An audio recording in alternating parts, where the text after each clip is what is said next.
नीलाम्बुजामलप्रभालङ्गं सीतासमारोपितवामभागम् पाण्डवमहासायकचारुचापं नमामि रामं भरतवर्षं लोकाभिरामं नररङ्गधीरं राजीवनेत्रं रघुवंशनाथं कारुण्यरूपं करुणाकरन्दं श्रीरामचन्द्रं शरणं प्रपद्ये स्वकेतुमत्वा प्रसवन्यपुत्रः हे कृष्ण हे यादव हे सकेतु अजानता महिमानं तवेदं मया प्रमादात् कर्मेण वापि त्वमेव माता च पिता त्वमेव बन्धुः सखा त्वमेव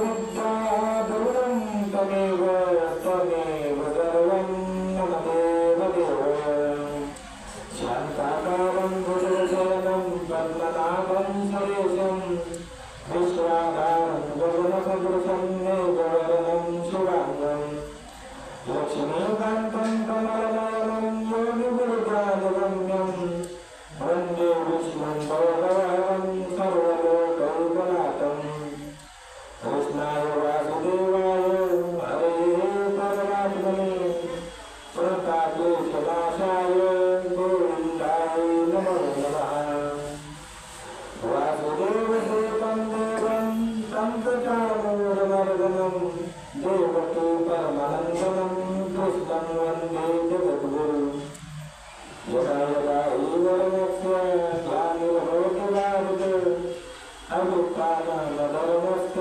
तदात्मानं सृजाम्यहम् परित्राणाय साधूनां विनाशाय च दुष्कृतां धर्मसंस्थापनार्थाय सम्भवामि युगे युगे यत्र योगेश्वरो कृष्ण यत्र पार्थो धनुर्धरः तत्र श्रीविजयो भूतिर्भुवानुकीर्तिर्महायोगदीपे तदेवीमरत्यां वरं कुन्दभूषायुधाकुन्मुनिग्रे समावेत्यभूतं समानन्दगन्ध परत्रं नलिङ्गं भजे पाण्डुरङ्गम् मुखं करोति वाचालं मङ्गलं जयते गिरिं यत्कृपातमं वन्दे परमानन्दमाधव सच्चिदानन्दरूपाय विश्वोत्पत्त्यादिहेतवे तापत्रय विनाशाय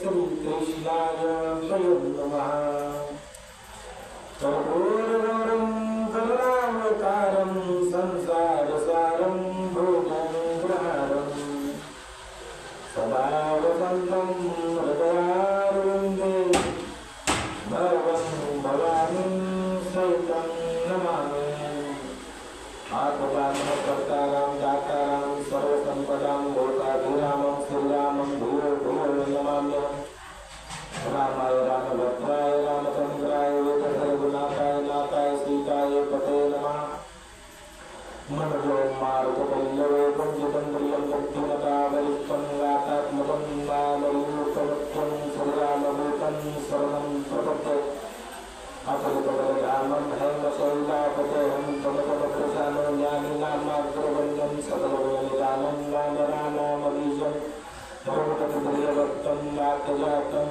नमामि अच्युतं केशवं श्रीरामनारायणं कृष्णदामोदरं वासुदेवं हरिधरं माधवं गोपिकावल्लभं जानकीनायकं रामचन्द्रं भजे गुरुर्ब्रह्मा गुरुर्विष्णु गुरुर्देवो महेश्वरः गुरुर्साक्षात् परब्रह्म तस्मै श्रीगुरुवे नमः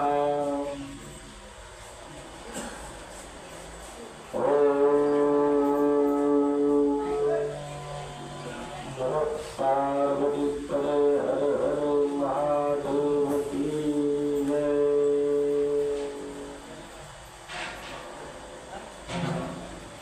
सीताराम सीताराम सीताराम कहिए जाहि विधि रखे राम ताहि विधि रहिए सीताराम सीताराम सीताराम कहिए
नाम कहिए जाहि विदुरा के राम ताहि वेद रहिए।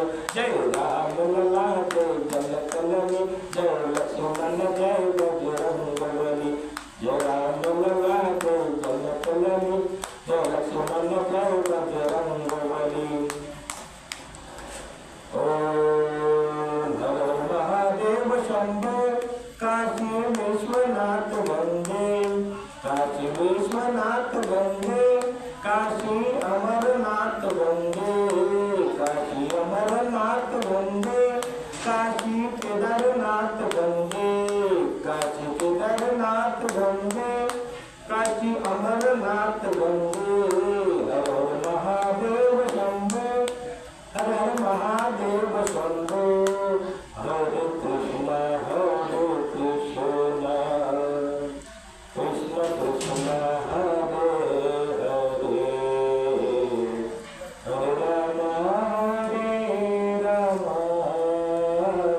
राम राम हरे हरे। हरे कृष्ण कृष्ण कृष्ण हरे हरे हरे राम राम राम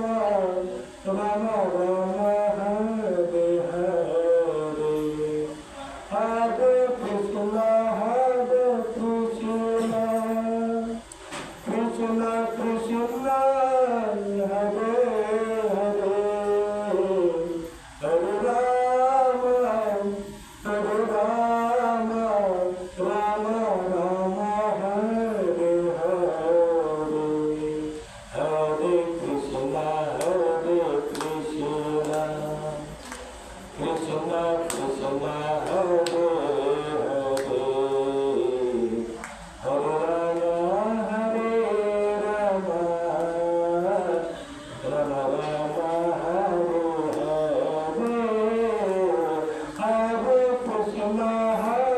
कृष्ण कृष्ण कृष्ण हरे हरे हरे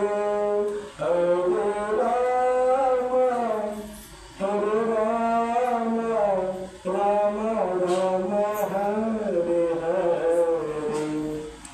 हरे कृष्ण कृष्ण कृष्ण हरे हरे हरे राम राम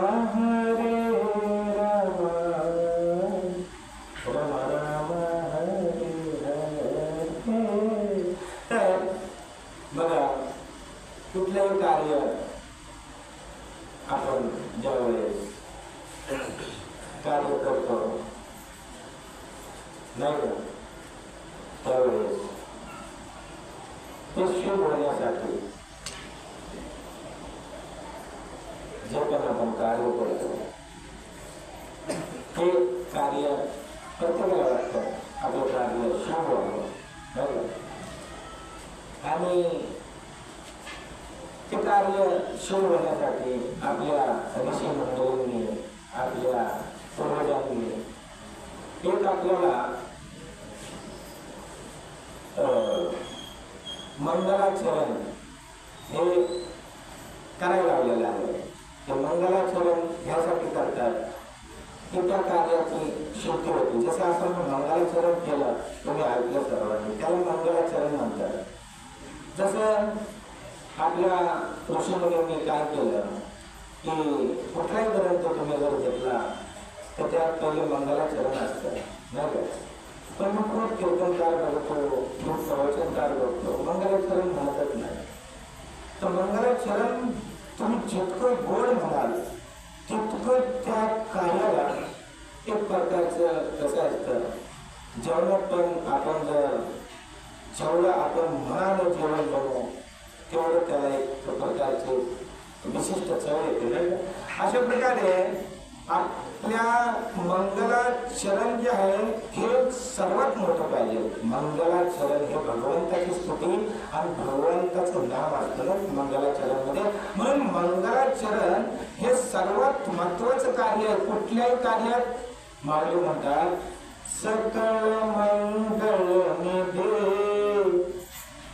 सकळ मंगळ निधे, श्री विठ्ठलाचे नाम आगे, श्री विठ्ठलाचे नाम आगे, श्री विठ्ठलाचे नाम आगे, मन करे जना, श्री विठ्ठलाचे नाम वाचे, श्री विठ्ठलाचे नाम वाचे, सकळ मंगळ निधे,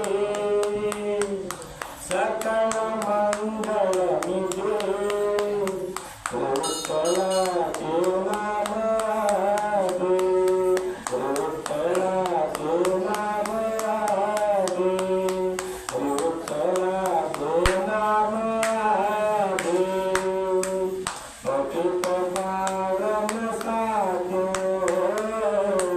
पतित पावन साधो, श्री विठ्ठलाचे नाम वाचे, श्री विठ्ठलाचे नाम वाचे, सकळ मंगळ निधे, सकळ मंगळ निधे, श्री विठ्ठलाचे नाम आगे, श्री विठ्ठलाचे नाम आगे, श्री विठ्ठलाचे नाम आगे, बापर पुन्हा देवीवर साथे, बापर पुन्हा देवीवर साथे, श्री विठ्ठलाचे नाम, श्री विठ्ठलाचे नाम वाचे, सकळ मंगळ निधे, सकळ मंगळ निधे, श्री विठ्ठलाचे नाम आगे, श्री विठ्ठलाचे नाम आगे, ते नाम आगे, नाम आगे. महाविष्णूचा अवतार सकळ माझा ज्ञानेश्वर म्हणतात की सकळ मंगळ निधी श्री विठ्ठलाचं नाव आहे. तर भगवंताच्या नामाचं जे आपल्या ऋषीमुनींनी बनवलेलं आहे त्याला मंगलाचरण म्हणतात. तुम्ही कुठल्याही ग्रंथ घ्या, 18 पुराण घ्या, 6 शास्त्र घ्या, तुम्ही वेद घ्या, तर त्याचं सर्वात मंगलाचरणापासून होतो. तर मंगलाचरण करायला तुम्ही कधी विसरू नका. आलो त्या काशीमध्ये जे महाराज आहेत नाही का, तुलसीदास, ज्यांनी रामायण लिहिलं, तुलसीदास कृत रामायण आपण वाचतो नाही का, तर ते सुद्धा म्हणतात मंगल भवन अमंगल हारी, द्रव सुध सुरथ अभय बिहारी, राम सिया राम, सिया राम जय राम, राम सिया राम, सिया राम जय राम. हो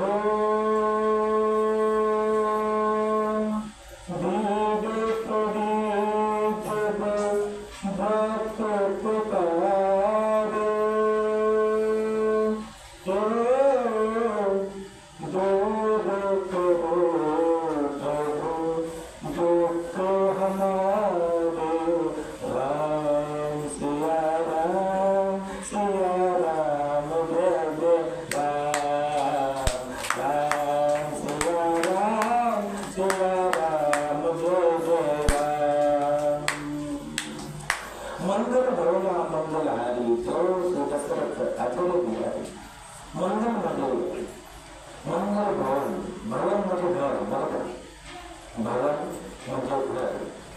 तर हे भगवंताचं जे नाम आहे राम किंवा कृष्ण, तर हे मंगळाचं घर आहे. मंगल भवन, भवन म्हणजे घर, ते नाम म्हणजे मंगळाचं घर आहे. मंगल भवन अमंगलहारी. अमंगल काय आहे आपल्या जीवनात? आपल्या जीवनात अमंगल काय आहे? अमंगल आपल्या जीवनात 6 विकार आहेत, नाही का? आपले जे गुणगुण आहेत 6, आपण नाही का म्हणतो की ज्याने आपले 6 धुतले तो साधू है ना. शौविकार धुतले, अहंकारम बलम दर्पम कामम क्रोधम संकरिता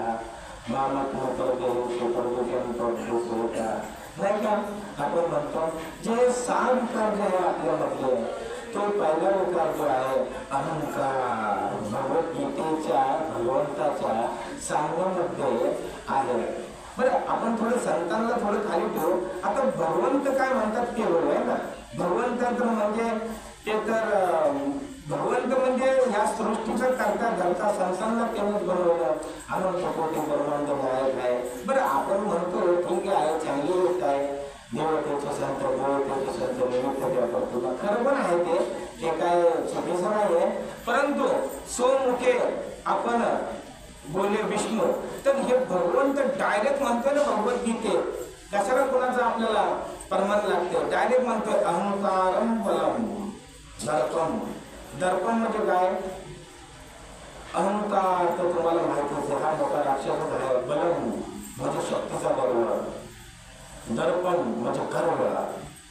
अहंकारम बलम दर्पम. कामम म्हणजे कामना असणे, माझी ही जमीन व्हावी, माझी ही बंगले व्हावे. कामना म्हणजे इच्छा, नाही का? कामना, कामना. अहंकारम बलम दर्पम कामम क्रोधम. कामम आणि क्रोधम हे 5 झाले. क्रोध 5वा आला. क्रोध खूपच महाभयंकर. मग जल से पतला कौन है, कौन भूमि से भारी, कौन अग्नि से तेज है, कौन काजल से काली. तो उत्तर है जल से पतला ज्ञान है, पाप भूमि से भारी. पाप नका करू. पाप हे या धरतीपेक्षा वजनदार आहे, बरं का? तुम्ही डुबून जाल, नरकात जाल. पाप भयानक आहे, पाप नका करू. पाप भूमि से भारी, क्रोधाग्न से तेज है, क्रोधाग्न से तेज है, कलंक काजल से काली. कलंक लावून नका घेऊ, बट्टा लावून नका घेऊ, बरं का? तो कलंक एकदा जर तुम्हाला लागला तर तो मग तुमच्या मरस्तवर पुसला जात नाही. एखादा जर आपण म्हणलो अरे हा म्हणजे त्या चोरीच्या केसमध्ये पकडला गेला, तर मग आपण त्याला त्याच नजरेने बघतो ना, आहे का नाही? त्या चोराला त्याच नजरेने बघतो. किंवा एखादी समजा स्त्री लंपट करताना कुठल्या पुरुषासोबत आपण बघितली, तर मग आपल्या डोक्यात किंवा गावात किंवा समाजात ते एक चित्र उभंच राहतं ना.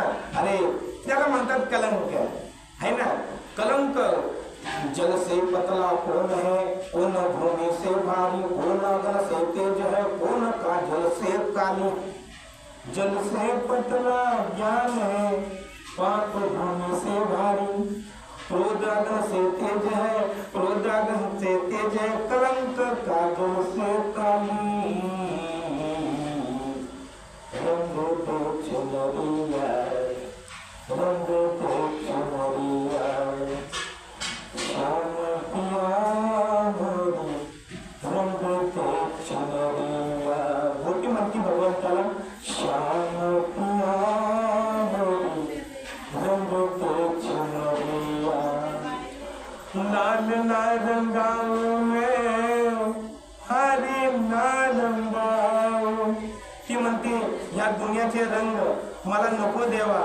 लाल नारंगाओ में हरी नारंगाओ, अपने ही रंग में रंग के चुनरिया. श्याम रंग रंग में. अरे त्याच्या रंगात तुम्ही डुबून जावा का? मीराबाई पण त्याच्या रंगामध्ये डुबली नाही का? मीरा म्हणते मेरे तो गिरधर गोपाल, दूसरो न कोई, जाकी सर मोर मुकुट मेरो ज्याच्या डोक्यावर मोराचं पंख आहे तो माझा पती आहे. मीराबाई काय म्हणते?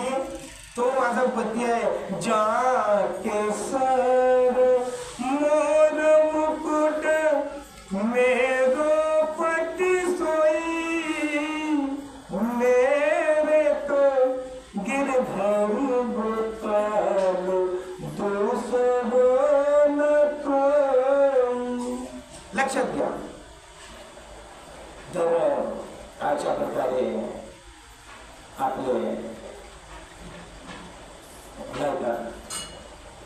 एकनाथ महाराज म्हणतात ना, माझे म्हणजे सर्व संबंध तुम्ही देवासोबत लावा. हे संबंध खोटे, देवासोबत लावा. माझे माहेर पंढरी, माझे माहेर पंढरी, आहे देवच्या तेरे, आहे देवच्या तेरे. बाप आम्ही आई,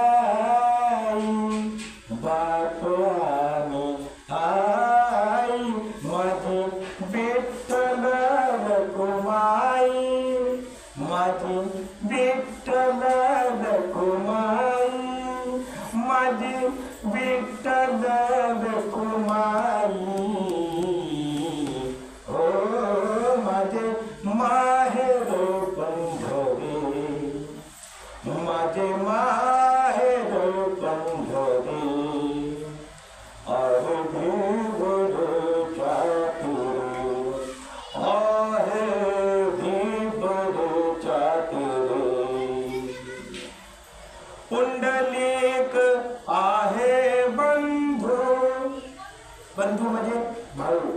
पुंडलिक आहे बंधू, त्याची ख्याती काय सांगू, त्याची ख्याती. तर अशा प्रकारे त्याची ख्याती काय सांगू त्या पुंडलिकाची. ज्याने परब्रह्म परमात्मा विटेवर उभा केला नाही का. पुंडलिक विठ्ठल काय म्हणतात की, तुम्हाला माहिती आहे की आपल्या वारकरी संप्रदायातले मूळ कोण आहे? ज्ञानोबांनी प्रसार केला, तुकोबांनी प्रसार केला, नामदेवांनी प्रसार केला. ते मूळ नाहीच, मूळ पुंडलिक विठ्ठल शेवटला तेच म्हणावं लागतंय. त्यावेळी कीर्तनाची समाप्ती होती. ते मूळ.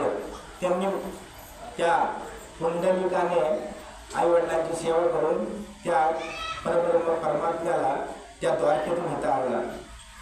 त्यावेळेस दिंडीरवन त्या क्षेत्राचं नाव होतं, ज्याला आपण आज पंढरपूर म्हणून ओळखतो नाही का. अशा प्रकारे संतांनी सर्व संबंध त्या पांडुरंगाशी लावले. तर अशा प्रकारे आपण आता मूळ विषयाला धरूया नाही का. तर आजची आपण एक ज्ञानोबांची 6व्या अध्यायातली 111वी गोडी घेऊया. हा गा नामची एक जयाचे पाता गगनी दिसे ताचे. माऊली म्हणतात हा गा नामची एक, ज्याला मी पाहिल्यावर हे गगन, गगन म्हणजे हे आकाश किती मोठं आहे. याला अंत दिसतो का कुठे? कुठेही अंत नाहीये. समुद्राला जसा खोलीला अंत नाही तसा या आकाशालाही अंत नाही. माऊली म्हणतात हा नामचे एक जयाचे पाता गगन दिसे टाचे. म्हणजे आपल्या शरीराचा सर्वात खालचा भाग काय आहे? टाच आहे नाही का. टाच आहे ना, टाच टाच म्हणजे पायाची टाच सारखं सर्वात खालचा भाग आहे. तर म्हणजे गगनी दिसे टाचे म्हणजे शून्यच. हे गगन पण त्या भगवंताच्या नामापुढे शून्य आहे अशी त्याची जर व्याख्या केली तर त्याची अशी म्हणजे त्याचं डिफिनेशन हे होईल. लक्षात घ्या, पूर्णपणे ही व्याख्या त्याची येईल. हा गगनी दिसे टाचे काहीच नाही देवाच्या नामापुढे. म्हणून भगवंताचं नाम हे श्रेष्ठ आहे. आणि नाम तुझे रे, नाम तुझे रे, नाम तुझे रे नारायणा,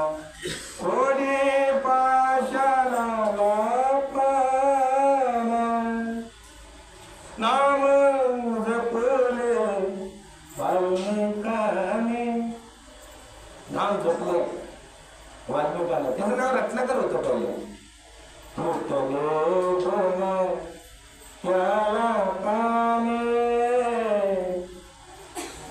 तर त्याच्या काठीला 2 पानं फुटली होती.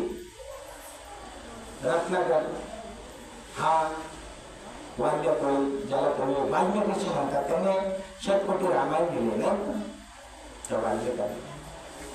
तर याचा जन्म ब्राह्मण कुळात तो जन्माला आला, परंतु काही ब्राह्मणाचे आचार नाही, विचार नाही, ब्राह्मणिक कर्म नाही, वैदिक कर्म नाही त्याच्याकडे. तो कोळ्यांच्या नादाला लागला. लहानपणापासून तो कोळ्यांसोबत लहानाचा मोठा झाला, मग वाईट कर्म करू लागला.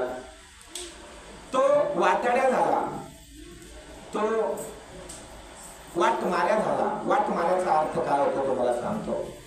म्हणजे वाट्यात एखाद्याला अडवणे आणि त्याच्याकडनं त्याचा ऐवज, त्याचं धन घेणे, आणि जर त्याने नाही दिलं, नकार दिला, तर आपली पैसे पुराल्याने त्याला समाप्त करून टाकणे, म्हणजे मारून टाकणे. असं ह्या वाल्याचं नित्यक्रम झालं होतं.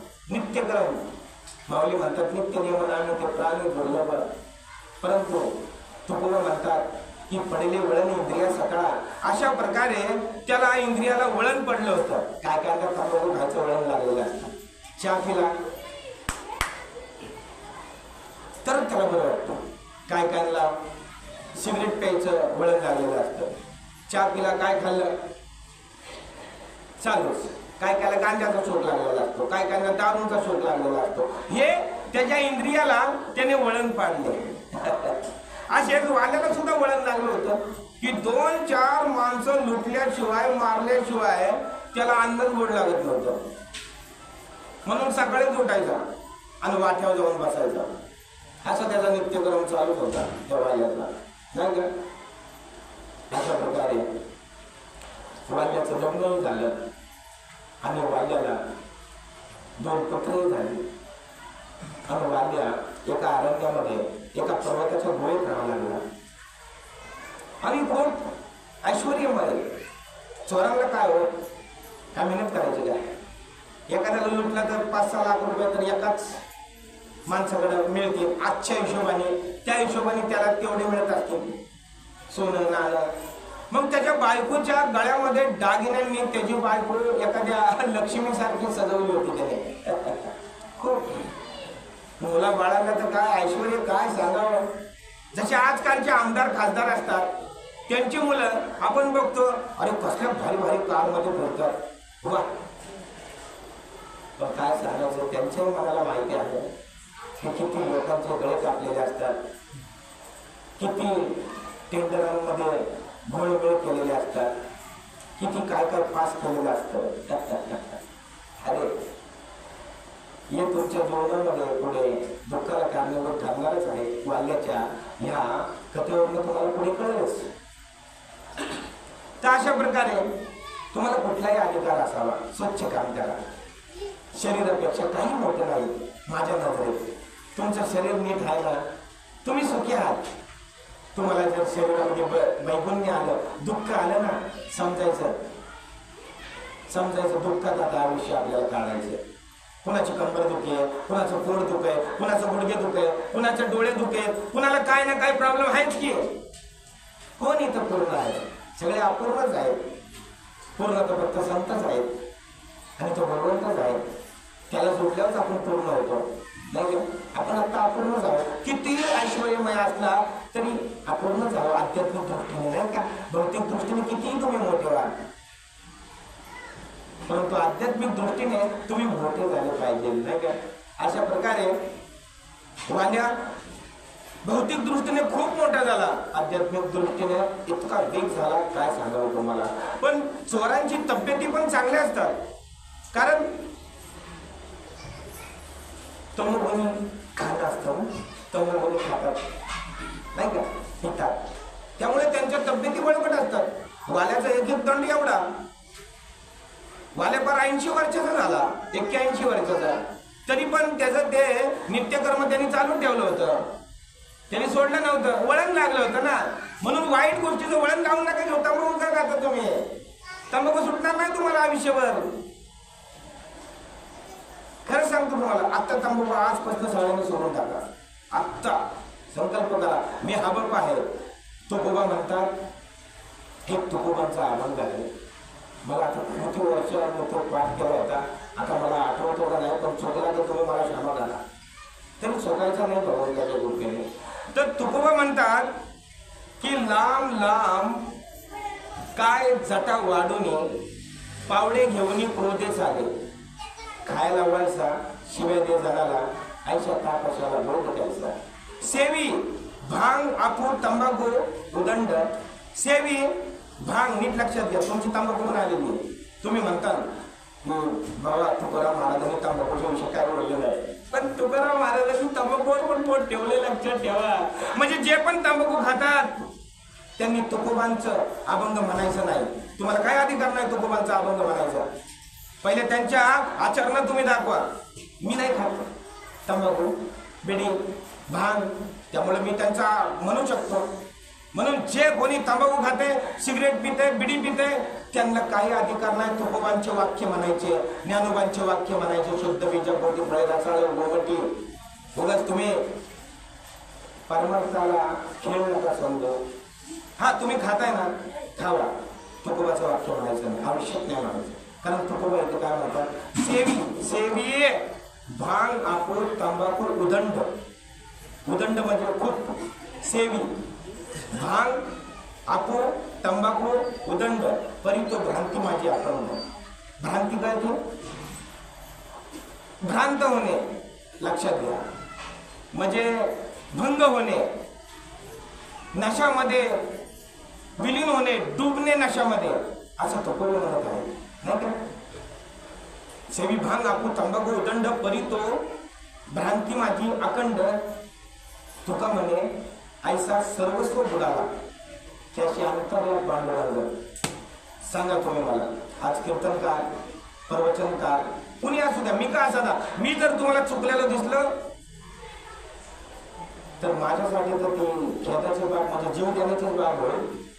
पण जरी मी तुमच्या समोर चुकलो तर तुम्ही मला सांगायचं, बाबा तुम्ही चुकला आहात, तुम्ही आज तंबाखू खाल्लेली आहे, तुम्ही आज बिडी पिलेली आहे. अरे हा बाप कशाला म्हणतात तुम्हाला कळतं का? ह भ प म्हणजे काय है ना? हरिभक्त पारायण. हा बाप 2 मिनिटात. हरिभक्तांचे काय लक्षण आहेत?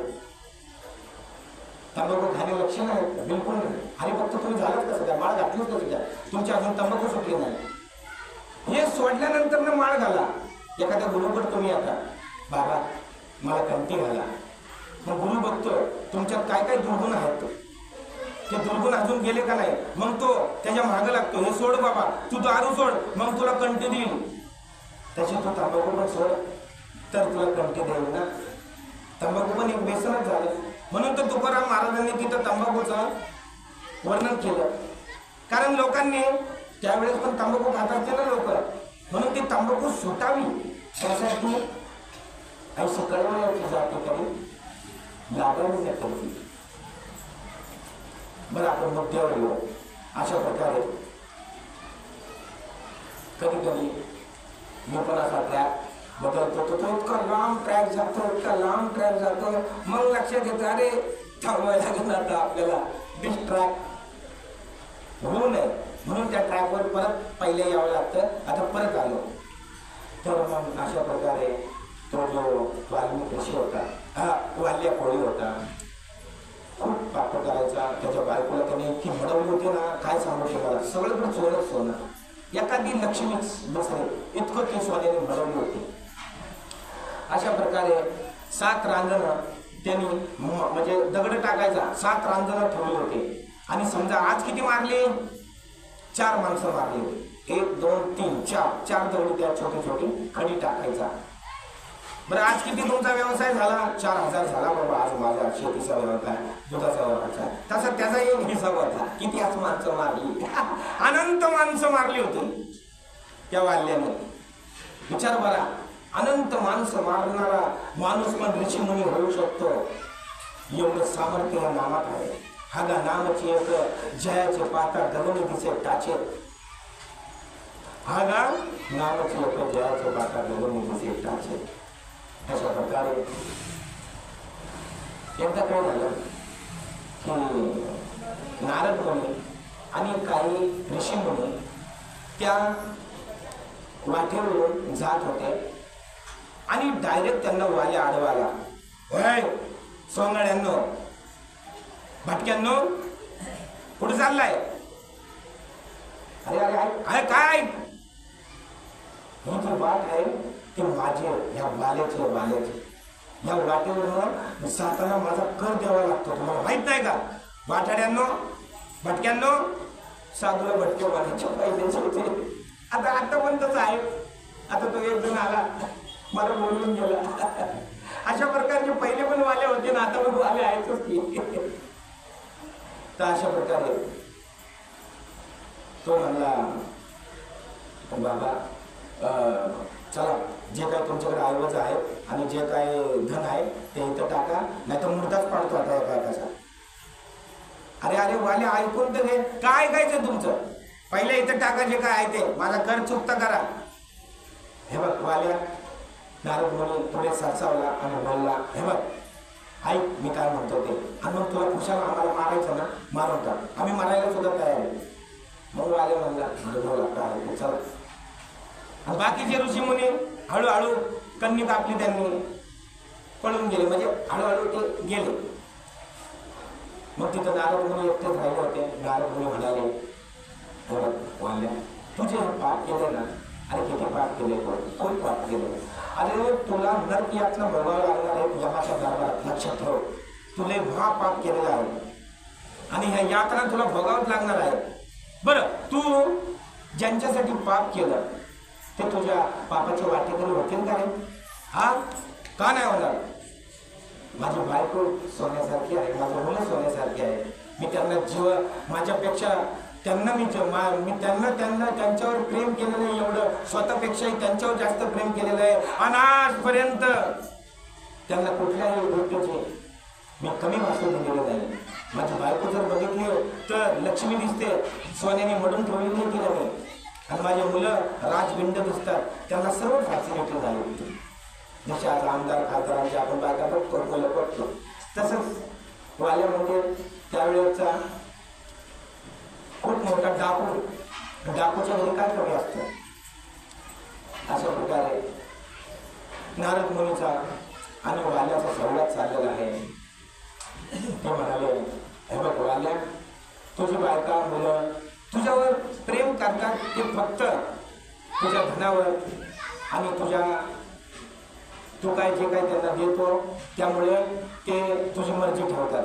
जर त्यांना विचारून ये जा आणि मग आम्हाला खुशाल मार, तू आम्हाला मारूनच टाकतो जर माझं खोटं निघलं तर. पण तू घरच्यांना विचारून तर ये की तुम्ही माझ्या पापाचे वाटेकरी होणार का? मग वाल्याच्या मनामध्ये थोडा प्रश्न आला, पळून गेला तर? तो म्हणाला, तुम्ही पळून गेले तर मला बांध, मला या पिंपळाच्या झाडाला बांध, मी कशाला पळून जातो? मग त्या वाल्याने त्यांना दोरीने त्या पिंपळाच्या झाडाला बांधलं, पायाला हाताला, आणि राहून बांधता यायला नाही. आणि मग वाल्या आपल्या कुटुंबाकडे गेला आणि सर्वांना एकत्र केलं आणि म्हणाला, माझ्या पापाच्या वाटेवर तुम्ही होणार का? मी एवढं पाप करतो, आज माझी बायको चांदणीसारखी दिसते, तिला एवढं मडवलेलं आहे, काय ग काय रे मुलांना, काय रे आईबाबांना, माझ्या पापाचे तुम्ही वाटेकरी होणार ना? मी नरकात गेल्यानंतर ना मला तो यम नरक यात्रा देईल, तेव्हा माझ्या पापाचे वाटेकरी तुम्ही होणार का? नाही. सर्व म्हणले नाही, आम्ही तुमच्या पापाच्या वाटेकरी होणार नाही. तुमचा धर्म आहे, तुमचा कर्म आहे, पत्नीला सांभाळणं तुमचा धर्म आहे, पुत्राला सांभाळणं तुमचा धर्म आहे, आई बापांना सांभाळणं तुमचा धर्म आहे, आणि आम्ही तुमच्या पापाच्या वाटेकरी का होऊ? त्याच्या आई म्हणाले, अरे काय सांगू तुला, अरे लहानपणापासून तुला सांगत होते या वाटेला जाऊ नको, या वाटेला जाऊ नको. अरे ब्राह्मण कुळात तू जन्माला आला, चांदण्याची कामं केली, आणि आता म्हणतो तुझ्या कर्माची फळ आम्हाला बघायला देतो का? आम्ही नाही. वाईच्या फळात पाणी होणार, संतांच्या पायी हा माझा विश्वास आहे. सर्व भावे दास झालो त्यांचा, त्याची माझे हित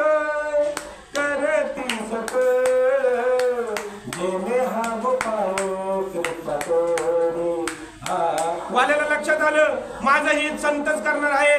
आणि त्याला त्या नारद मुनीची गोष्ट पटली आणि तो तिथनं जे पळत सुटला आणि त्यावेळेस तो पळत पळत 3 वेळा पडला. तो धडपडत. त्याला असं वाटलं की तो जर गेला तर आपल्याला उपाय देणारा कोणी नाही, या वनामध्ये आपल्याला नरकातच जावं लागणार. म्हणून तो पळत पळत. आता तुम्हाला संत भेटले तरी तुम्ही त्यांच्याकडे लक्ष देत नाही. संतांचं व्हॅल्युशन तुम्हाला कधी कळतं माहिती आहे का? ज्यावेळेस आपल्या घरामध्ये दुःखाची सावट येते भयानक, त्यावेळेस तुम्हाला टाकी पटार आठवतो, तुम्हाला भोलेनाथ आठवतो. अशा प्रकारे तो वाल्या पळत पळत आला आणि त्या नारद मुनीच्या चरणाला बिलगला. पश्चाताप झाला त्याला. आपल्या कर्माचा अनंत माणसं मारली माझ्या हातून आणि तुम्हाला सुद्धा बांधलं मी.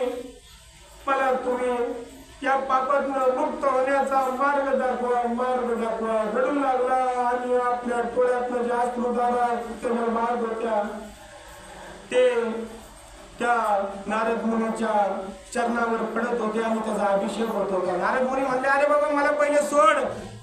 पहिल्या प्रहरी गेलाय 3 तास काय करत होता, सोड मला. म्हणजे एक मी सांगतोय असं त्या नारद मुनीचा भाव झाला असं, मला सोड. किती वेळ बांधून ठेवलाय, चला मी जाम झालो. मी किती पापी आहे, देवाला मी बांधला माझ्या हाताने. पश्चाताप झाला. त्यांनी नजर ती डोळे वगैरे सोडली. म्हणजे देवा मी अनंत पाप केले, मला या पापातनं तुम्ही मुक्ती द्या आणि मला उपाय द्या या पापातनं मुक्त होण्याचा. देवा मला या पापातनं मुक्त होण्याचा उपाय द्या. नारद मुनीने पाहिलं की याला अंतःकरणापासून पश्चाताप झालाय आणि जोपर्यंत तुम्हाला अंतःकरणापासून खऱ्या अर्थाने जर पश्चाताप झाला नाही, जावा घेऊन देऊ का तुम्हाला मी, तुमची मुक्ती नाही आणि तुमचा रोग जो असेल तुमचे दुखणे ते असेल ते कधीच जाणार नाही. म्हणून हितून पाहिजे. म्हणून तर तुकोबा म्हणतात, हे ते पाहिजे जातीचे येडे गबळ्याचे काम नाही, इथे हितून पाहिजे, हितून नाही. अंतःकरणापासून पाहिजे. प्रेमाने भजन अर्थाने मोठी अर्थाने खोटी वाचलं काय, कोण कोणाही ठाव म्हणे भावाला जोडायचं पाहिजे नाही का. अशा प्रकारे नारद मुनीला पश्चाताप झालेला आहे आणि नारद मुनीला म्हणतोय मी, वाल्याला पश्चाताप झालेला आहे. आणि तो म्हणला मला तुम्ही मार्ग दाखवा. तेव्हा नारद मुनी म्हणला, ठीक आहे, मी तुला अनुमोदित करतो, तुला माझा शिष्य बनवतो, पण तुला परत घरी जावं लागणार नाही, तुला संन्यास घ्यावा लागणार एकदम कडक, परत गावात पण फडकावं लागणार नाही, जशी तुमची इच्छा. मला ते अनुभव, मला फक्त या पापातनं सोडवा. अनंत पाप झाल्यात माझ्याकडनं मुनीश्वर. आता तुम्ही ब्रह्मऋषी मला तुम्ही असं बर मन राम मन मरा मरा नाही, राम मन राम राम मरा. त्यांनी म्हणून केलं नारद मुनीने, अरे जे अनंत जन्माचे पाप याच्या शरीरामध्ये ठाण मांडून आहेत, त्यामुळे ह्याच्या मुखातून मरा उच्चारण होतं, राम होत नाही. मग त्यांनी विचार केला की ज्या वेळेस हनुमंतांनी एका दगडावर रा आणि एका दगडावर म असं लिहा असं वानरांना सांगितलं आणि ते दगड पाण्यात टाकले, तेव्हा ती तरळू लागली नाही का पाण्यामध्ये. म्हणजे नाम हे उलट म्हणा किंवा सुलट म्हणा, त्याच्यात राम अक्षर आली पाहिजे, त्याच्यात अक्षर मात्र त्या रामाची आली पाहिजे. नारद मुनीने सारासार विचार करून म्हणला, ठीक आहे चल म्हण मरा मरा. तो म्हणू लागला मरा मरा मरा मरा मरा मरा आणि तिथंच त्याची समाधी लागली. मरा मरा मरा मरा मरा मरा मरा मरा मरा आणि मरा मरा मरा मरा म्हणता म्हणता त्याच्या मुखून ऑटोमॅटिकच त्या उच्चारणाचा स्वर राम राम होऊ लागला. बघा बघा तुम्ही नीट ऐका. मरा मरा मरा मरा मरा मरा मरा मरा मरा मरा मरा मरा मरा मरा मरा मरा राम रामच होतो का नाही, मी मरा मरा म्हणतोय ऍक्च्युली, पण त्याचा उच्चार असा होऊ लागला आणि कित्येक वर्ष तो तपश्चर्यात होता. पूर्णपणे त्याचं पाप झरून गेलं होतं. आणि त्याच्याकडे काठी होती, त्याच्याकडे एक काठी होती, म्हणून तो उल्लेख आहे, फुटले दोन त्याला पाने, फुटले दोन त्याला पाने, त्या काठीला 2 पाने फुटली ऑटोमॅटिक. अहो बीज नसल तर वृक्ष कसा येईल, अंकुर कसा येईल, पण इथं बीज नसताना सुद्धा पानं फुटली, म्हणजे तो संकेत आहे. तो संकेत काय आहे? पाप नष्ट झालेले आहे. तो संकेत आहे परमेश्वर प्रसन्न झालेला आहे, नाही का? परमेश्वर प्रसन्न झाला तर तुम्ही दगडावर टाका की बीज, शेती फुलून येणार, नाही का? अशा प्रकारे परमेश्वर तिथे प्रसन्न झालेला आहे आणि त्याचे पाप पूर्ण अग्नीमुळे समरस झाले, त्याचे नाम केले जपता आले. अशा प्रकारे त्याला योग चांगला आला, नारदमुनीसारखा त्याला गुरु मिळाला आणि अनंत जन्माचे पाप त्याचे त्या राम नामाने गेलेले आहे. तो आनंदी झाला नाही. अहो तो तर समाधीत आहे, तो कसा आनंदी होईल? कधी कधी मी बोलण्याच्या ओघात एखादा शब्द पुढे मागवतो होतो, पण काय हरकत नाही, परत तो माझ्या डोक्यात येतो. अशा प्रकारे तो वारुळामध्ये त्याचं वारुळ भरलं, इतकं वारुळ भरलं की फार तो वारुळामध्ये डुबून गेला, इतकं वारुळ भरलं. तरी आतमधनं ध्वनी येत होता, राम राम राम राम राम राम राम असा ध्वनी चालू होता. आणि मग कित्येक वर्षानंतर नारद मुनी त्याच वाटेवरून आले. कित्येक वर्षानंतर नारद मुनी त्याच वाटेवरून आले आणि वाटेवरून आल्यानंतर अरे त्या आंब्याच्या झाडाखाली आवाज येतोय राम राम. त्यांना आठवलं, अरे 1000 वर्षापूर्वी मी त्या वाल्याला अनुभूत केला होता आणि तो स्पष्ट आवाज रामारामाचा येतोय, म्हणजे याचा अर्थ त्याचे पाप पूर्ण गेलेले आहेत. लक्षात घ्या, त्याचे पाप पूर्ण गेलेले आहेत याचा तो नारदांना त्याचा भाव कळाला आणि मरा मरा म्हणायला लागला होता, पण आता राम राम होऊ लागले, म्हणजे याचाच अर्थ तो पूर्णपणे शुद्ध झालेला आहे. आता त्याला काढणं महत्वाचं आहे. पाप धुवून गेले, आता तपश्चर्या झाला, पाप गेले ना, आता बस, आता प्रगती. आम्ही जातो आमच्या गावा, आमचा राम राम घ्यावा, राम राम घ्यावा, आमचा राम राम घ्यावा. आजवर होतो तुमच्या गावी, आता झोपा सुरू द्यावी. तुकोबा महाराज म्हणत आहेत, नाही का? पण तुकोबांची कधी कधी आवाज कमी म्हणून आले की माझ्या डोळ्यात, म्हणून मी खूप मला कंट्रोल करतो. आलं लक्षात? तुकोबा म्हणजे हे अनुभव थोडला तुका आकाश एवढा की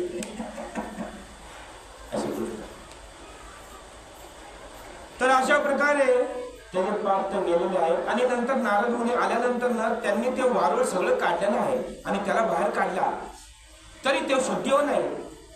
त्याचं देहभान हरकून गेलेलं आहे. तुझं पाठ विठ्ठला ते देहभान गेले हरकून, नाही का? गोविंद गोविंद मला लागलेला छंद, त्याला गोविंदाचा छंद लागलेला आहे, त्या रामाच्या नामाचा छंद लागलेला आहे. त्यामुळे त्याचं भान शरीराचं राहिलं नाही, तो फक्त विठ्ठल रूपी झालेला आहे, नाही का? मग गोविंद ते काया भेद नाही देवा त्या आनंद मन प्रेमी बाजार की लोचन. अशा प्रकारे त्या वाल्याची अवस्था झालेली आहे आणि त्याला काही भान नाही. आणि असं बघून नारद मुनीने त्यांच्या मस्तकावर वरदास्त ठेवलेला आहे आणि वरदास्त जसा ठेवला त्यांनी डोळे उघडलेले आहेत आणि तो शुद्धीवर आलेले आहे. त्यांनी पाहिलं समोर माझे गुरुवरी आहेत, ज्यांनी मला या पापातनं मुक्त केलं. संतांच्या पायाला माझा विश्वास लगेच वाकले ते आणि म्हणले,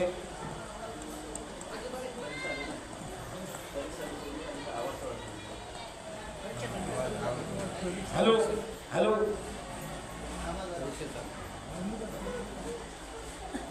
हॅलो. अशा प्रकारे वाल्या आता काय एवढंच राहिले, हाती गेलं आहे, शेपूट राहिलेले नाही का? अशा प्रकारे त्या वाल्याला नारद मुनीने काढला, त्याच्या मस्तकावर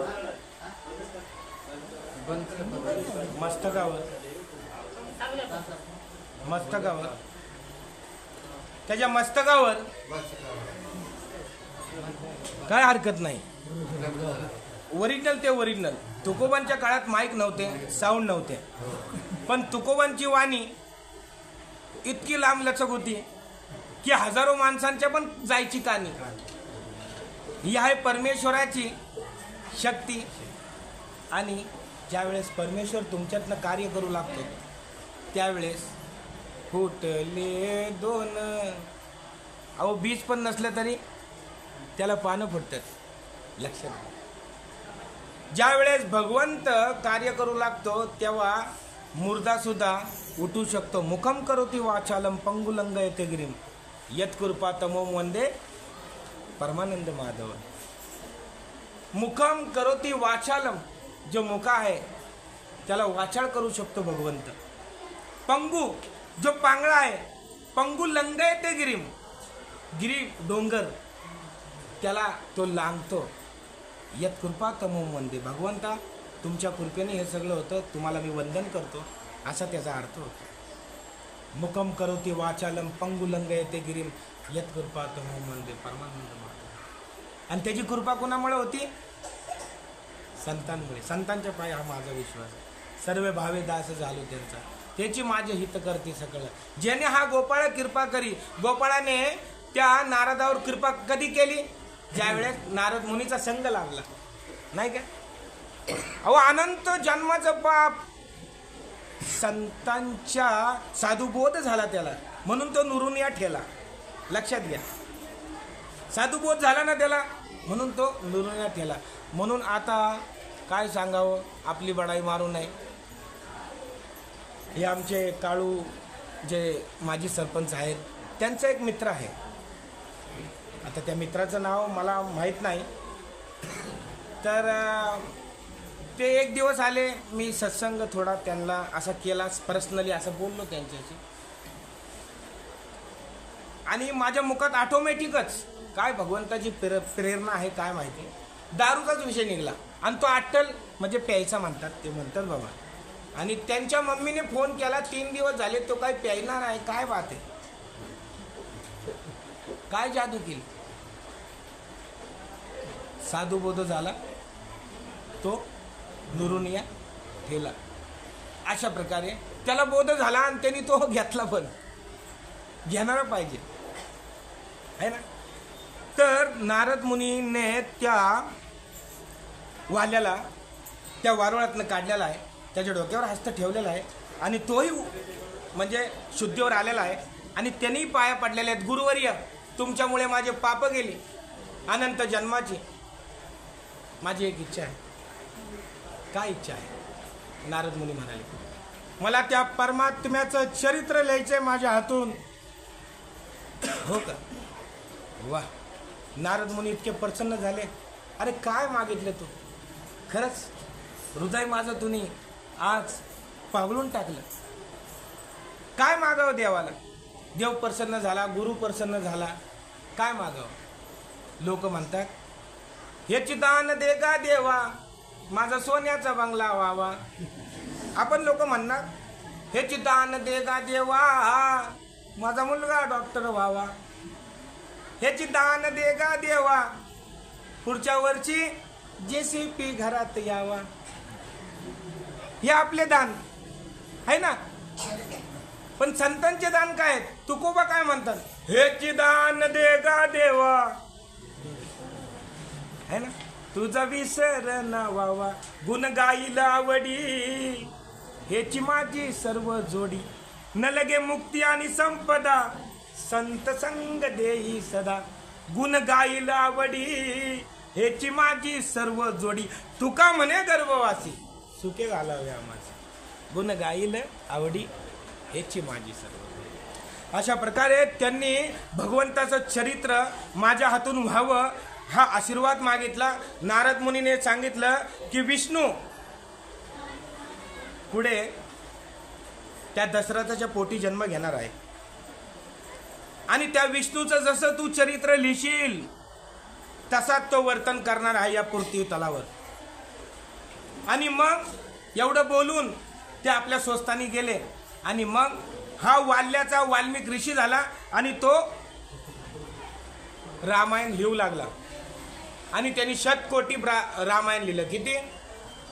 शतकोटी त्याने रामायण लिहिलं.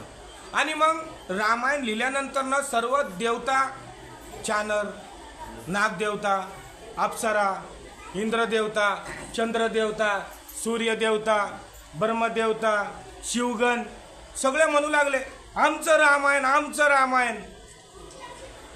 आता झाली पंचायत. ब्रह्मदेव आला. ओ महादेवाय आवाहयामी, म्हणजे इकडे या महादेवा. जसा ब्राह्मण म्हणतो ना आवाहयामी, सगळ्या देवांना बोलवतो, तसं त्या ब्रह्माने बोलवलं. तिथं लगेच महादेव आले. काय आलं? महादेव जेच आहे, आदिनाथ आहेत ते सर्वांचं बरोबर ते प्रॉब्लेम सोडवतात. ते जेच आहेत महादेव. आणि आज त्यांचाच परिचय आपण घेणार आहोत, नाही का? त्या जेजाचा, आदिनाथ गुरु सकळ सिद्धांचा, मच्छिंद्र तयाचा मुख्य शिष्य. मच्छिंद्राने बोध गोरक्ष शिकलेला. गोरक्ष वळाला घेणी प्रति घेणी प्रसादे निवृत्ती दातार ज्ञानदेव सार सुजले. अशा प्रकारे महादेव जेज आहेत. ह्या पृथ्वी तलाचे पहिले गुरु आहेत, आदिनाथ आहेत, सकळ सिद्धांचे बाप आहेत. सगळ्यांना ज्ञान दिलं आहे. गुरु तिथे ज्ञान, ज्ञानी आत्मदर्शन, दर्शनी समाधान आती जैसे, नाही का माऊली म्हणतात. तर अशा प्रकारे गुरु आहेत ते, गुरु तिथे ज्ञान आहे. तर अशा प्रकारे ज्यावेळेस महादेव म्हणला, देवता म्हणले महादेवाला की आमचं आहे, आमचं आहे, सगळ्यांचं आहे, परमेश्वर हा सर्वांचा आहे. म्हणून शतकोटी त्यांनी सर्व देवतांना वाटून टाकले. मात्र त्या शतकोटी ग्रंथामधून, त्या रामायणामधून 2 अक्षरे आपल्यासाठी ठेवले. मंथुनी नवनीता तैसे घ्या अनंत. त्यांनी 2 अक्षर रामाचे आपल्या कंठात त्यांनी स्थापित केले. कुणी? त्या महादेवाने. अशा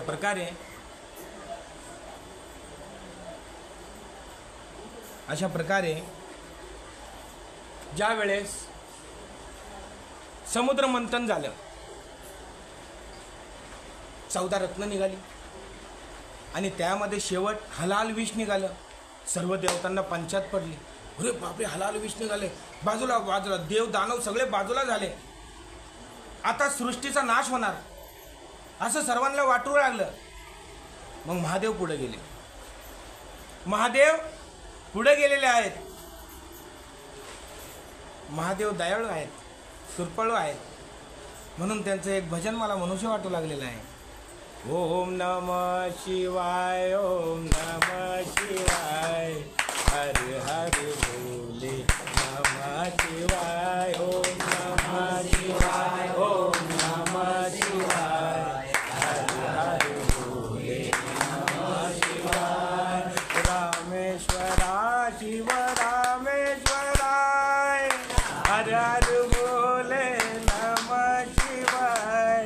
रामेश्वरा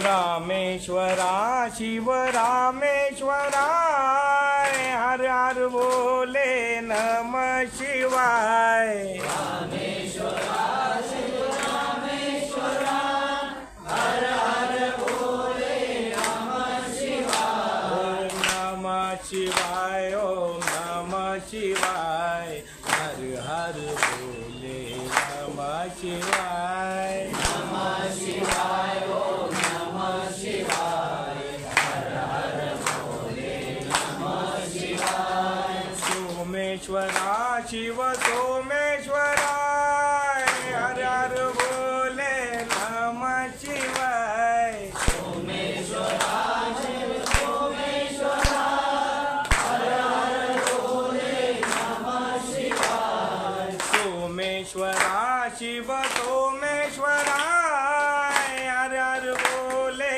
नमः शिवाय. सोमेश्वरा शिव सोमेश्वरा, हर हर बोले नमः शिवाय. ओम नमः शिवाय, ओम नमः शिवाय, हर हर शिवाय नमः शिवाय ओम नमः शिवाय हर हर भोले नमः शिवाय गंगाधरा शिव गंगाधरा हर हर भोले नमः शिवाय गंगाधरा शिव गंगाधरा हर हर भोले नमः शिवाय गंगाधरा शिव गंगाधरा हर हर भोले नमः शिवाय गंगाधरा शिव गंगाधरा हर हर भोले नमः शिवाय नमः शिवाय ओम नमः शिवाय हर हर भोले नमः शिवाय नमः शिवाय ओम नमः शिवाय हर हर भोले नमः शिवाय जटाधरा शिव जटाधरा हर हर भोले नमः शिवाय जटाधरा शिव जटाधरा हर हर भोले नमः शिवाय जटाधरा शिव जटाधरा हर हर भोले नमः शिवाय जटाधरा शिव जटाधरा हर हर भोले नमः शिवाय नमः शिवाय ओम नमः शिवाय हर हर भोले नमः शिवाय नमः शिवाय ओम नमः शिवाय हर हर भोले नमः शिवाय कोटेश्वरा शिव कोटेश्वरा हर हर भोले नमः शिवाय कोटेश्वरा शिव कोटेश्वरा हर हर भोले नमः शिवाय कोटेश्वरा शिव कोटेश्वरा हर हर भोले नमः शिवाय कोटेश्वरा शिव कोटेश्वरा हर हर भोले नमः शिवाय ओम नमः शिवाय ओम नमः शिवाय हर हर भोले नमः शिवाय नमः शिवाय ओम नमः शिवाय हर हर भोले नमः शिवाय तर अशा प्रकारे आनंद आला. आज महादेवाची जी महाशिवरात्री आहे ती सार्थक झाली असं वाटते ना मनाला, आहे ना. खऱ्या प्रकारे आज सार्थकच झाली. कारण ज्या वेळेस आपण 2 मिनटं सुद्धा एकचित्त जर झालो त्या परमेश्वरामध्ये, अहो तो कृपाच करतो, लक्षात घ्या.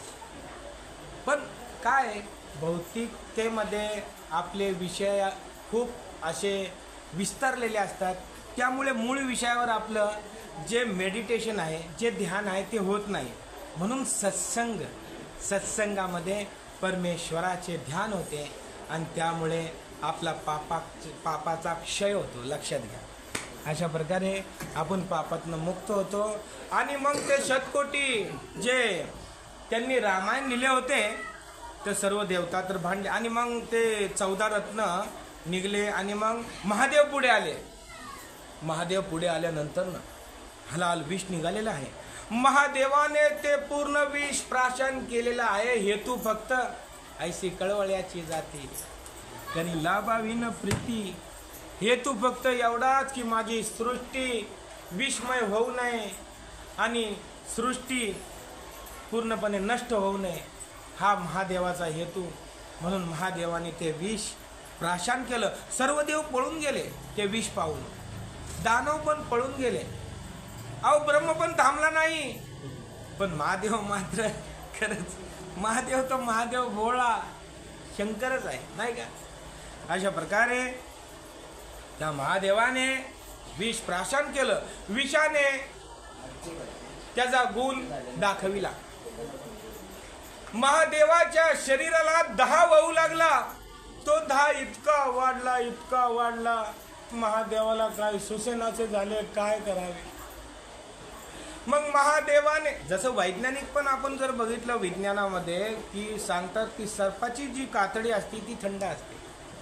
म्हणून त्यांच्या कंठाला खूप दाह होत होता, म्हणून त्यांनी ते सर्प घेतला आणि आपल्या गळ्यात टाकला की बा दाह कमी होईल म्हणून.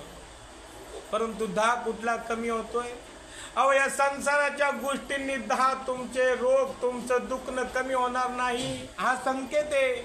लक्षात घ्या, महादेव सांगतोय असं समजा.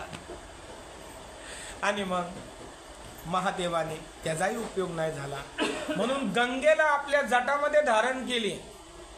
कारण गंगा ही थंड आहे. लहान मुलालाही माहित आहे, विज्ञान वाचायची गरज नाही, भूगोल वाचायची गरज नाही. लहान मुलालाही कळतं की बॉस थंडी आहे आणि गंगा ही थंड आहे. म्हणून त्यांनी आपल्या जटामध्ये गंगा धारण केलेली आहे त्या महादेवांनी. तरी सुद्धा दाह कमी होईना. काय करावं, काय करावं? म्हणून या संसाराच्या विषयामध्ये जर हा जीव गुंतला तर दुःख भोगावं लागतं. त्यांना चंद्र दिसू लागला, हा शीतल आहे. आणि भौगोलिक दृष्ट्या जर आपण बघितलं तर चंद्र शीतलच आहे, नाही का? नवग्रहांची त्यामध्ये माहिती असते. तसा चंद्र, मंगळ जसा गरम ग्रह आहे तसा चंद्र शीतल आहे, थंड आहे. हे सर्वांना माहीत आहे. जे अभ्यासुक आहे, मी पण होतो शाळेत, त्यावेळेस वाचलंय मी. तर चंद्र हा शीतल ग्रह आहे. म्हणून त्या महादेवाने आपल्या रिद्धी आणि सिद्धीवर त्या चंद्राला आपल्या डोक्यावर ठेवले, तरी सुद्धा काही फायदा नाही. अहो, चंद्र हा देव आहे, गंगा ही देवी आहे, सर्प हा शेषनाग आहे. या देवता ही तुमच्या कामाला येऊ शकत नाही. तुमचा दाह शारीरिक, मानसिक आणि आध्यात्मिक ते घालू शकत नाही, असं त्यात संकेत आहे. हे लक्षात घ्या. एवढ्या मोठ्या महादेवाचं दुखणं नाही घालू शकले हे भौतिक वस्तू. डॉक्टर म्हणा, तुमचा मांत्रिक तांत्रिक ज्याच्याकडे जाता, बाबा हे दुखतंय, बाबा ते दुखतंय, तो तात्काळ तुम्हाला बरं करल, पण मुळापासून तुम्ही कधीच बरे होणार नाही.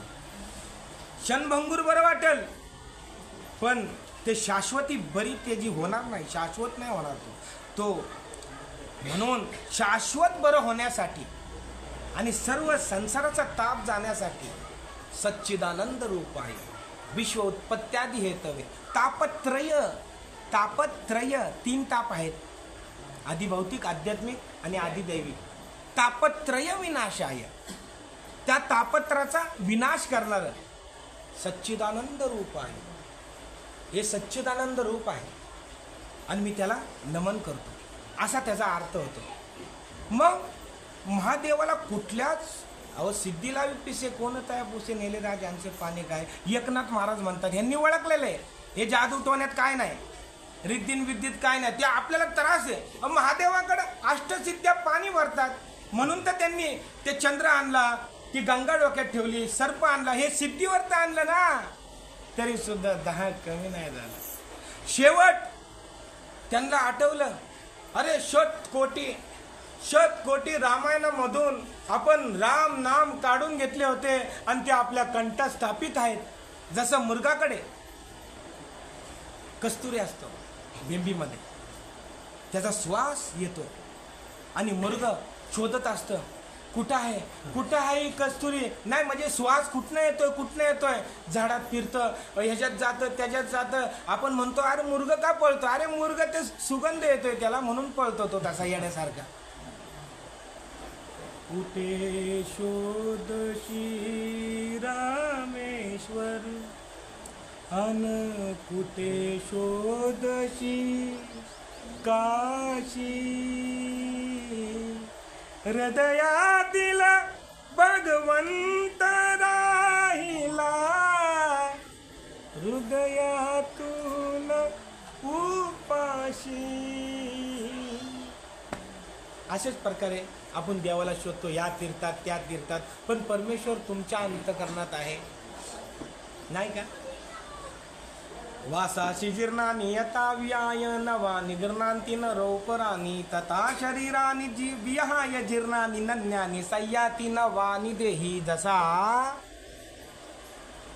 मनुष्य नवीन वस्त्र धारण करतो आणि जीर्ण झाल्यानंतर, निरर्थक झाल्यानंतर फेकून देतो, तसाच हा आपला जीवात्मा जो आहे ना आतमधला, तोही निरर्थक शरीर झाल्यानंतरनं, म्हातारं झाल्यानंतरनं, व्यर्थ झाल्यानंतरनं त्याला त्यागतो आणि दुसरं शरीर धारण करतो. मग परमेश्वर कुठं आहे? तुमच्या हृदयातच आहे. देह ही पंढरी, आत्मा हा विठ्ठल, नांदतो केवळ, नांदतो केवळ, नांदतो केवळ पांडुरंग. तर कोण नांदतोय तुमच्या शरीरात? पण ह्याचीच माहिती नाही त्या मुर्गासारखी. ह्या तीर्थात चला, चला इकडं चला. अरे म्हणून तुकोबा म्हणतात, ठाईच बैसुनी करा एक चित्त, आवडी अनंत आळवावा. रामकृष्ण हरी विठ्ठल केशवा, मंत्र हा जपावा सर्व काळ, या विना अनेक असता साधन, वाहत असे आग विठोबाची. तुका म्हणे सोपे आहे सर्वावनी, अरे शहाणा तो धनी घेतो येते. तुम्ही शहाणे आत्ता वेडे आहात. मग ठाईच बैसुनी करा, नाही जायची कुठे गरज बाहेर, परमेश्वर तुमच्यातच आहे. आणि अशा प्रकारे त्या महादेवाला कळालंय की माझ्या गळ्यामध्ये मी राम स्थापित केलेला आहे. आणि मग त्यांनी त्या रामाचा जाप चालू केला आणि तात्काळ त्या 10पासनं त्यांना मुक्ती मिळालेली आहे. नाम तुझे रे, नाम तुझे रे, नाम तुझे रे नारायणा. मग तुकोबा लाचचं कडवं काय म्हणतात? ऐसा नामा सा महिमा, तू का म्हणे देवा झाली सीमा. तू का म्हणतात देवा आता सीमा झाली. अहो किती चांडळ लोक आणि कसे कसे तो आजामेळ आणि तो वाले अनंत कोटी पापी, तरी सुद्धा तुझ्या नामाने त्यांना तारून नेलं. बाबा आता हात झाली तुझ्या नामाची, कोण पण तरून जाते. म्हणून तुम्ही नामा वाचून राहू नका. मी तो अल्पमतीहीन काय वर्ण तुझे गुण, उदकी तारिले पाशान, हे महिमान नामाचे, हा गा नामची एक जयाचे, पाहता गगने दिसे टाचे. एवढं मोठं नाम आहे. म्हणून नाम तुम्ही घ्या. जसा त्या रामाचा दाह गेला, त्याला शीतलता लाभली, तशी तुम्हालाही शीतलता लाभेल आणि तुमचंही जीवन संकटमुक्त आणि दुःखमुक्त होईल. पुंडलिक वरद हरी विठ्ठल श्री ज्ञानदेव तुकाराम, पंढरीनाथ भगवान की जय, माऊली ज्ञानेश्वर महाराज की जय, जगद्गुरु तुकाराम महाराज की जय, सद्गुरु रिद्धीनाथ महाराज की जय. झालेली सेवा महादेव चरणी समर्पित करून सेवेला पूर्णविराम देतो. रामकृष्ण.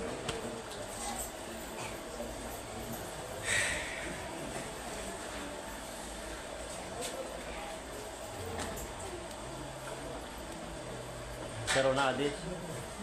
आज या ठिकाणी आपल्या गावामध्ये या गोरेश्वर मठावर अनेक वर्षापासून चालत आली महाशिवरात्री संतराम भाऊ आदरणीय यांच्या संकल्पनेतून ते सादर करत असतात. त्यांना ग्रामस्थांचा सहवास आहे म्हणून हा कार्यक्रम अशा प्रकारे सादर होत असतो. आणि काल शिवरामृत महाशिवरात्रीच्या निमित्ताने काल शिवरामचं पारायण झालं, संध्याकाळी रात्री हरिकीर्तन जागरण झालं आणि आता सकाळचं महाभांडारा त्या निमित्ताने या ठिकाणी आपले मठाधिपती योगी हरिओमदास बाबांचं आदरणीय योगी हरिओमदास आपले मठाधिपती बाबांचा सुंदर असं प्रवर्तनाची सेवा झाली. त्याबद्दल आपल्या ग्रामस्थांच्या वतीनं आणि शांताराम भाऊसाहेब यांच्या वतीनं आपण बाबांचा आभार मानू. आणि कोणी ग्रामस्थांनी पुढे आणि बाबांना 40 रुपये देण्याचा कोणतरी व्यक्तीने पुढे आहे.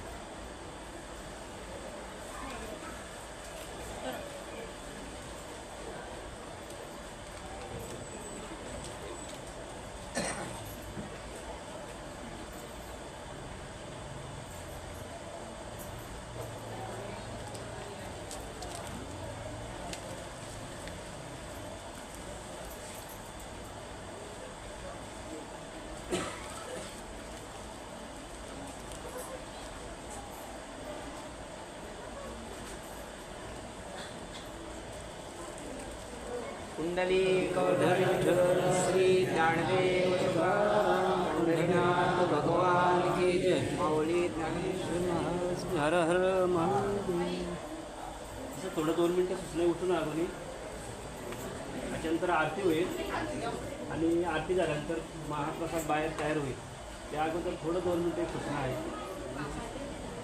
म्हणजे हां उद्यासुद्धा रात्री आपला भोईमध्ये सांगितलं की सकाळी जे तीर्थ येणार आहे त्यासाठी आपली प्रदक्षिणा होणार आहे गावात सर्वांनी उपस्थित असले. या ठिकाणी लक्ष द्या की गेल्या वर्षी काही वर्गाने नानांनी आणि 2-3 मंडळी वर्गाने आले होते. आम्ही जमा केल्यानंतर थोडंसं स्वप्नील भाऊ मधून वगैरे आम्ही हिशोब मांडला. तशी वर्गाने कोणी स्वीकारलं की माझ्याकडे दिली